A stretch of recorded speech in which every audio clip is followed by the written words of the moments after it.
Question 18. The equation of a circle is x squared plus y squared minus 6y plus 1 equals 0.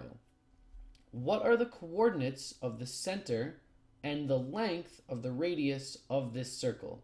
And then we have the possible answers.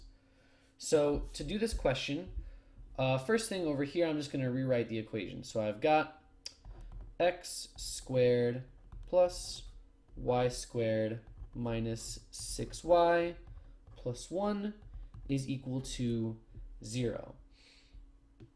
What we need to do to be able to answer this question is, first thing, whenever you see the equation of a circle on these geometry exams, you want to be thinking about the standard form of the equation of a circle, which looks like this.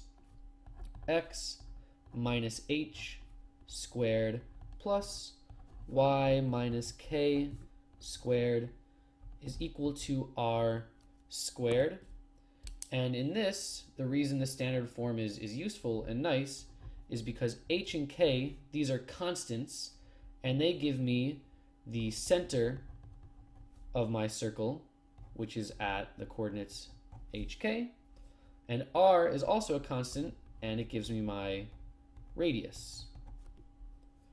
So what we are supposed to be doing for these questions is they give you some equation that's not in standard form, and you need to massage it. You need to kind of move things around using algebra skills to put it in this form. So the big thing you need to do for this is a thing called completing the square. The first thing you want to do before actually completing the square is get one of the sides to have only variable terms on it. All of my constant terms I want to move over.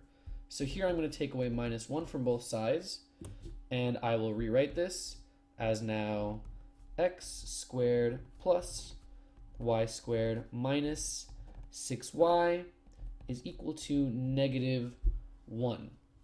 Now I'm going to do a quick tutorial on completing the square because it's not a geometry skill, and it's also an algebra skill that people kind of tend to forget. Maybe they saw it once and it went away. So let's take a look at it really quick. For completing the square, completing the square, what you need to do to complete the square is, first I'm going to show it to you in general and then we'll see it in practice. You need to have some polynomial that starts to look like this. I've got some constant coefficient a times x squared plus b times x, and the objective is to get it into this form where I've got x plus or minus some constant squared.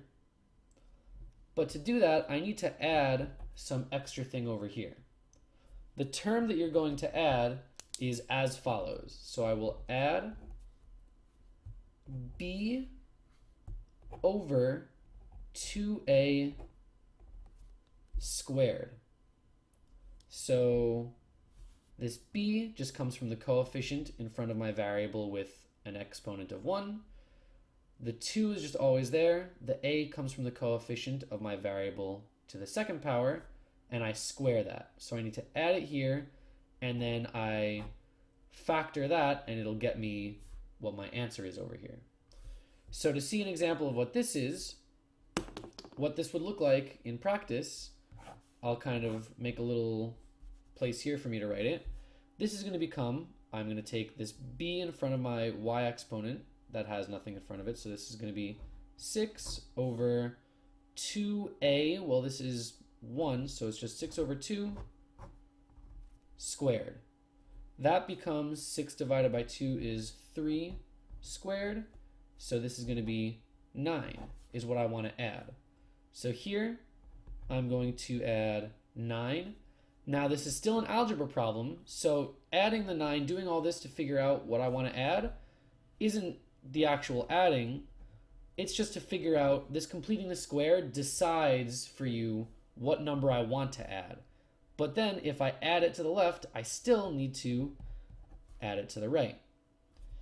Notice this x squared has there's no x with a single exponent next to it. That's actually already done, and we can come back to the question now and see, well, all of my x coordinates are 0, so that makes sense. I don't need to do anything with my x coordinate here. So let me rewrite this. I'm now going to have x squared plus y squared minus 6y plus 9 is equal to -1 plus 9 is positive 8. So now I've completed the square. I can finally factor this part over here. So I still have x squared, but now it's going to be plus, well, what number times itself adds up to -6? Because I want this to be all in one. Well, it's going to be y minus 3, because if I guess I'll show this all the way out just so no one's confused because of a lack of algebra skills, which, you know, I don't want people to be confused.